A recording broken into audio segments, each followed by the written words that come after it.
Good morning, everyone, and welcome to your Rangers review team news reaction video ahead of the first Old Firm derby of the season. Rangers taking on Celtic at Parkhead. And to discuss today's team, Chris Jack joins me. How's it going, Chris? Ask me again in a couple of hours, Derek. But so far so good on this Sunday morning, and I get the feeling that the discussion we'll have the next half hour, I don't think we'll be arguing too much about the side that Philippe Clement has selected this morning. Yeah, absolutely. Before we crack into the lineup, sad news late last night that the passing of Sol Bamba. I know it's not, he never played for Rangers, but big, likeable guy, great player, and really shocking news last night. Only 39 years of age. Played, of course, for Hibs, Fairmont and a host of clubs down south, Leeds, Cardiff, Middlesbrough, you name it. And he was, cracking big lad. So, condolences to the Bamba family. So, really sad news last night. But to the team then today, Chris, and this is how Rangers will line up. Some surprises, it's fair to say, on the bench, but Rangers going probably as strong as they could do at this moment in time. Lining up with Butland in goal, a back four of Tavernier, Suter, Proper returns, and Jeffy. A midfield duo of Barron and Sterling with Diamande. It looks like he'll play in that sort of number 10 role. Václav Černý and Rabbi Matondo on both flanks, with Cyril Dessers leading the line. And the Rangers substitutes bench reads Kelly, Lawrence, Kashan, Wirjo, Balogun, Egaman, Raskin, McCausland, Fraser, and Danilo. Chris, your reaction to the team? It's set up for Egaman to come off the bench and score the winner, surely. After all that's been written and said about him, surely that's how it's going to go. But I think in terms of that 11, it's the one that we've spoken about all week almost. It's the one that I hoped Clement would pick. It's the one I expected him to pick, and I think it's definitely the right call. He mentioned ahead of last weekend that Proper would be fit for this one, so naturally he has to come back in there. Jeffrey, we know, had to play at left back because Ridvan's injured. I think the last couple of weeks he's been impressive in there as well. I know people had reservations about James Tavernier at right back. He was always going to play there. That was never going to be, unless he was injured, that was always going to be the case. The midfield is the key one for me. I think if Tom Lawrence had started, there would have been a lot of questions about the manager's judgment and his tactical approach. I think that's the right midfield three. Černý had to start, Dessers had to start, and on the back of last weekend, Matondo, a really good performance. He deserves his place as well. Also with Oscar Cortes still being injured, or not quite being back up to speed after his injury. Sorry, yeah. That left hand side, it looks a bit light. So it was between Matondo and Ross McCausland. No surprise that Rabbi gets the nod. So it's the side that I believe should have started this game. Time will tell if it's the right one. But I think it's a team that will give Rangers the best chance of going on to get something out of this game. I think if there had been different calls in there, again, I think that would have raised questions about the manager. But so far, there's, even just in the comments that we see, some of the social media reaction, very few people putting forward alternatives. So I think that's a widely accepted and expected starting lineup. Yeah, absolutely. Thanks to Gordon Bain. He's very observant. He says, Derek, your mic is off, I think. I've changed it, Gordon. I was coming through my camera as opposed to my microphone. So thank you for the heads up. Should be sounding much better now. Listen, I don't think you could get too many arguments about that team selection. Big day for Mohamed Diamande in there, Chris. I think he'll be deployed as number 10. Rangers needed legs in there. I don't think it's a game for Tom Lawrence. That's not to say he might feature at some point from the bench, but it's important Rangers win that battle in midfield. Callum McGregor has enjoyed too many Old Firms where he's been given carte blanche to just dictate play, and it's important he doesn't get the opportunity to do that today. And also the other players in Celtic's midfield, and that's a very, very strong area of their team. And something we actually spoke to Josh and Johnny about in the show that we had on yesterday morning. I think you look back to when Rangers have been successful in these games, certainly under Steven Gerrard, and you think back to how that midfield was set up. You had like Steve Davis in there, you had Kamara, you had Jack. Everyone knew their roles, and everyone executed it perfectly in many of these games. Since that has been broken up, and also since the manager has changed, it's very rare that Rangers have had that control, that domination in some regards in the middle of the pitch. They have to, as you say, they have to win that. And that comes down to winning individual battles. It comes down to winning the collective battle in terms of running and winning your tackles and winning your duels. But it also comes to quality on the ball. It's being composed, being able to take the ball in tight spaces, being able to take it under pressure. That's something that Diomande is very, very good at. Sterling's good at. Barron's good at. Can they give Rangers the foundation? Can they help out a back four that has been susceptible? And can they help a front three who might not be the first picks for everyone? There might still be doubts about certainly two of the members of that front three. But it's a front three that can go and cause Celtic problems. It's a front three that does and should have goals in it. It's can they step up? Can they provide those moments of quality? Again, a point that we spoke about during the week. Rangers have lost these games over the last couple of seasons because they've just not had the quality. They've not had those players in those big moments. Defensively, they've made mistakes. Celtic have capitalised. Offensively, they've had chances and have not taken them. And that's, I think, those fine margins are where Clement really needs to see an improvement in this side this afternoon.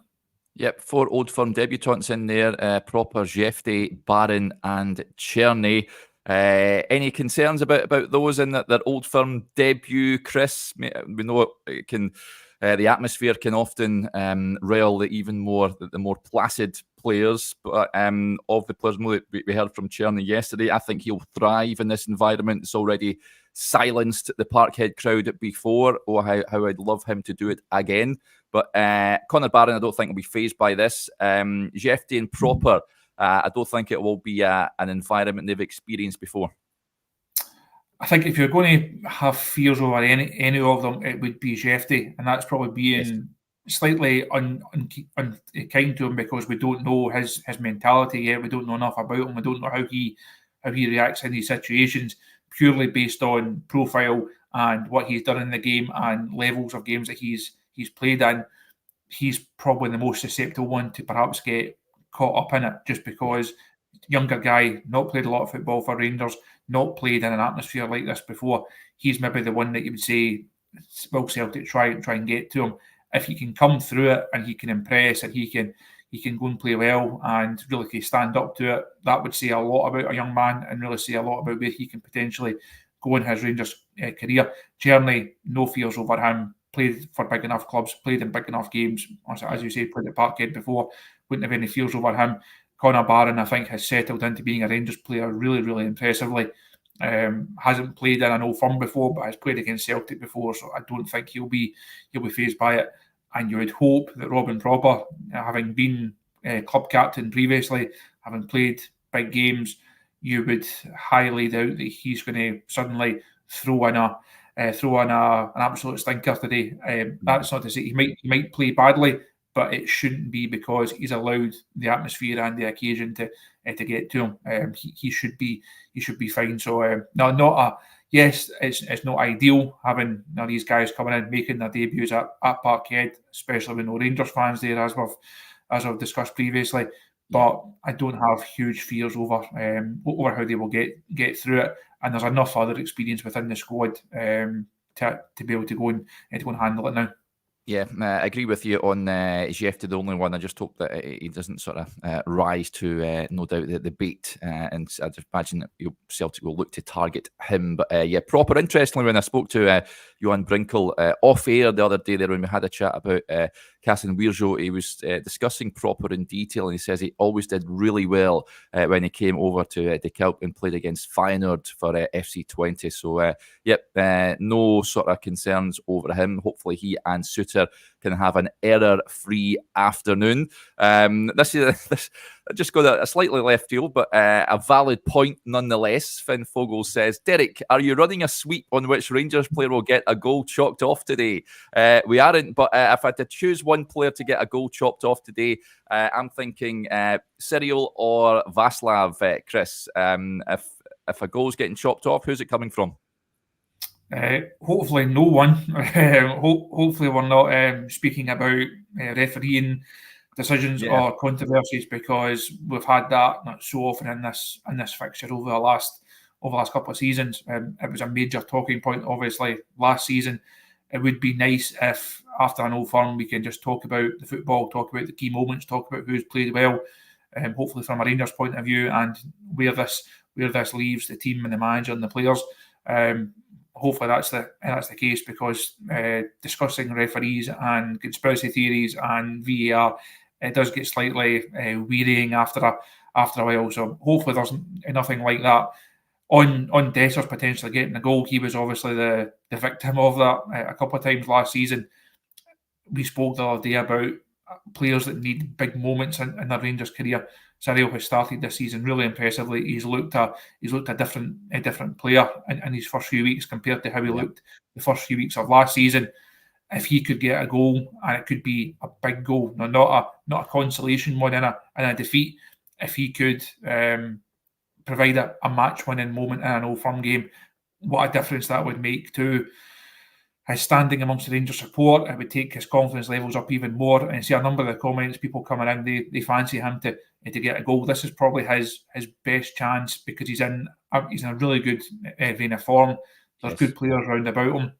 I say if he could go and get a goal this afternoon, what a difference that would make.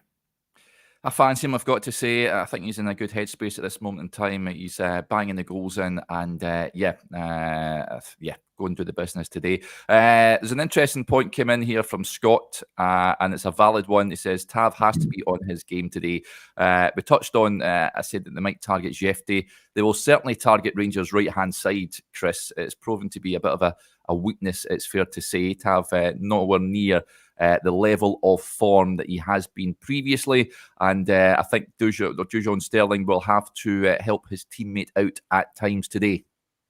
He will. I think that's one of the advantages of having a player like Sterling in that squad. Again, I reference back to the Gerrard era, and you had Kamara and Jack that were able to kind of drop into those areas and help out the fullbacks. Certainly at that time, two fullbacks who like to get forward. That's the case with Tav and with Jefte on the other side. Sterling in there, I think, will give him a bit of protection. Czerny is an experienced player. He will know when his captain needs a hand. Yeah. You'd be surprised if he switches off and gets caught and leaves too much space in behind. Ultimately, it's going to need a team performance, but within that team, everyone has to be on that. Rangers cannot afford to carry passengers, and they cannot afford to make the same mistakes that they have in these fixtures previously. Tav has unfortunately had his own highlights reel is probably the wrong word for it, but he's got his own catalogue of mistakes and defeats in these games, and I can understand why people are wary or worried about him in that position, because as you say, Celtic, they will look to target him, they will look to try and get at him. If he can rise to that, if he can come through it, again, what a difference that would make to his confidence levels, what a difference it would make to the narrative round about him, because he probably, as much as Rangers need a win, Tav needs a good performance in one of these games after some shaky afternoons against Celtic and over the last couple of seasons. Yep, just to read you that Celtic team, folks, it's Schmeichel, Johnston, Carter Vickers, Scales, Taylor, McGregor, Bernardo, Hatate, Kuhn, Maeda and Kyogo. So that is how they line up. On the bench for them, Sinisalo, Trusty, a new signing from Sheffield United, Palma, Ida, Vala, I think that's how you pronounce it, the on-loan Barcelona man. They've got Luke McCowan on the bench, the deadline day signing from Dundee. Engels, of course, as well, is signed from Augsburg, Forest and Ralston. There's no two ways about it. That is a strong Celtic squad more than anything else, Chris. Rangers are up against it today. I just hope that they go out there and, as the comments say, give everything they can on the pitch. No regrets heading off there. And don't give Celtic comedy goals and heads up after 13 seconds or what have you. Give a right good go and don't give away any gifts, as we have seen at Parkhead down the years. Interestingly, I mean, Rabbi Matondo, there was a late move when we were on the transfer deadline show for Samuel Edozie. It never materialised in the end. You touched on Oscar Cortez, not fit enough to feature today. Big day for Rabbi Matondo. You spoke about moments, Chris. He certainly had his last season at Ibrox with that stunning goal. He's got a chance to impress from the off today, and he certainly deserves it based on his form. I think he could be a key player for Rangers today. I think, as I made this point during the week, Matondo is one of these players. He's either going to be a potential match winner, potential game changer for Rangers, or he'll be hooked at half time for Ross McCausland because he's been nowhere near it. Unfortunately, that just is Rabbi Matondo. It's that inconsistency. If he was at the level required and the level that he can produce and has produced, if he could do that 4 games out of 5, you would accept the 5th one being a bit off. But we've seen it off and off over his Rangers career. He doesn't do it those 4 out of 5 games. He played very well last weekend. It looked like being his potential farewell to Rangers, and if it had been a what away for him to sign off with goals and assists and a really good performance at Hampden, ultimately he's also remained at the club. He now has a chance with Cortez still working his way back up. If he can play well this afternoon, that probably gets him the start. First game back after the break. There's then a run. European games come into it. So there's a real opportunity there for Matondo, but he's had these opportunities before. Like, he has been given these chances, been given a lot of chances, not always taking them.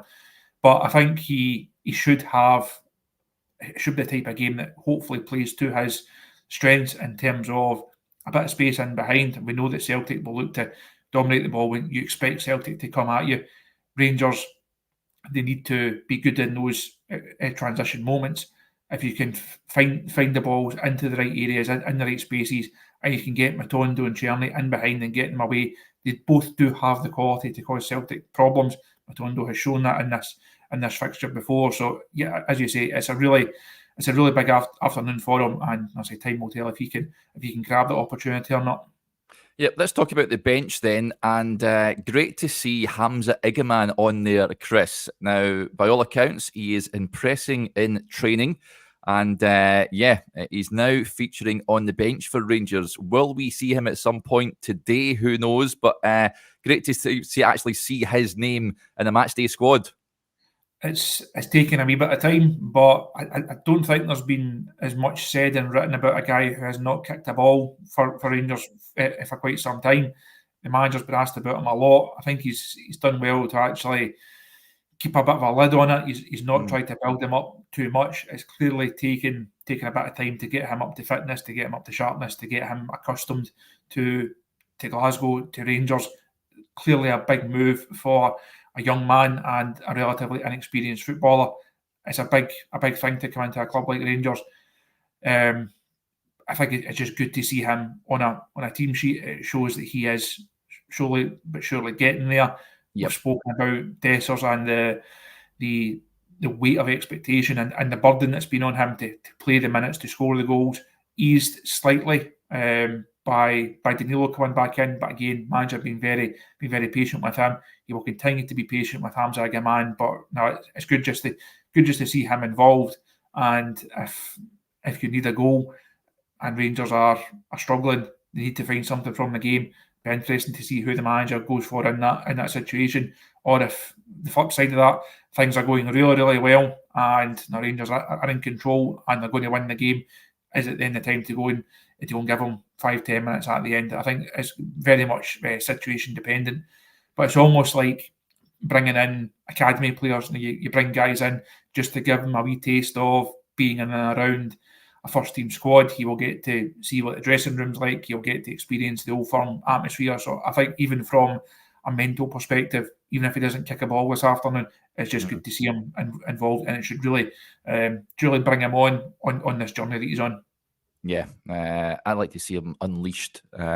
Nobody knows what to expect from him. I think there's that unknown, like you say, Chris. So I'm very excited at seeing him, if not today, in the near future at least. Of course, the manager in his pre-match press conference yesterday confirmed that Nedim Bajrami would not be available due to the paperwork not being completed in time. But Naresho Karen Casanwirjo is available, or Nana, as he is known. So whether he features from the bench at any point, who knows? He is a full-back, centre-back, pretty versatile across the back line, but good to see him on the substitutes bench. Nico Raskin's on there as well. So there is options for Rangers. Tom Lawrence, as we touched on it as well, Chris. So the manager is a decent-looking bench, you've got to say. I would like to have seen Bajrami on there, but yeah, I'm excited about seeing him like Igaman in a Rangers jersey. Not to be today, unfortunately, but yeah, as a bench, you're quite satisfied with the options that the manager has at his disposal there? It looks slightly stronger than it has done over the last couple of weeks.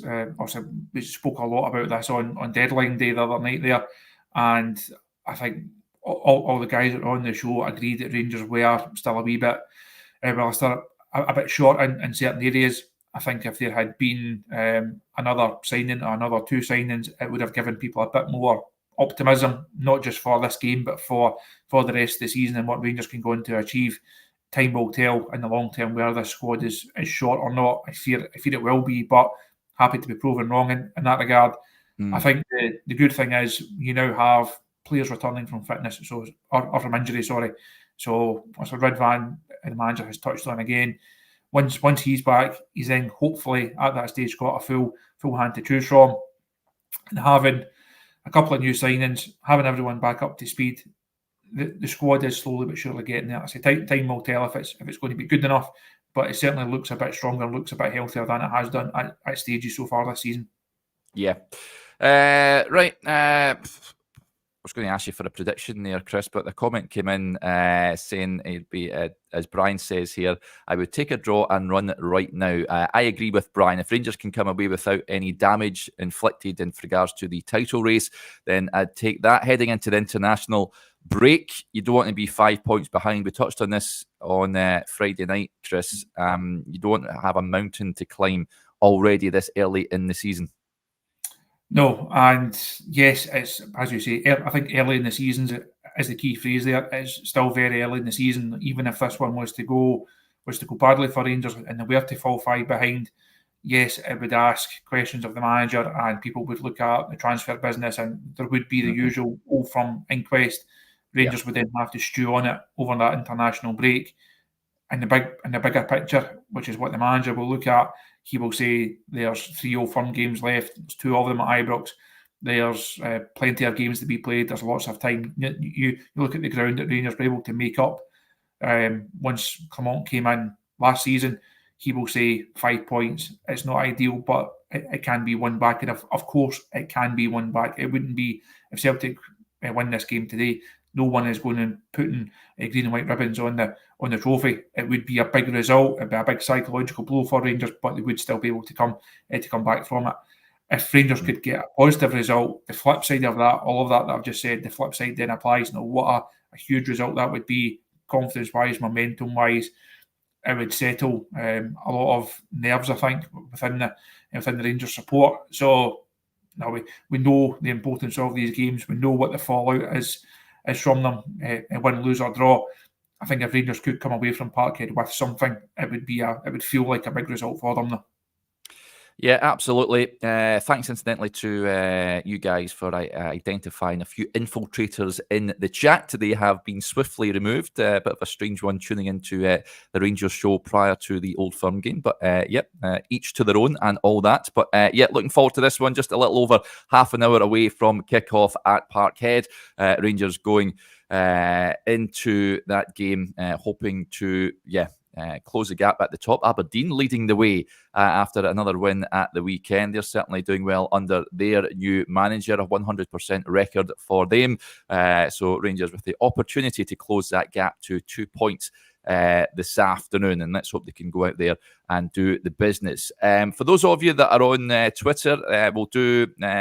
normally for Old Firm games, we'll go on and do a Spaces at halftime just to give a reaction to what has unfolded in the first half. So we hope you can join us for that. And then at full time, we'll be back on to discuss what we hope will be a very pleasant afternoon for Rangers. So join us for that, folks. And yeah, thank you for tuning in to the Team News reaction video. We hope your team wins, and we'll speak to you a little later on. Bye for now.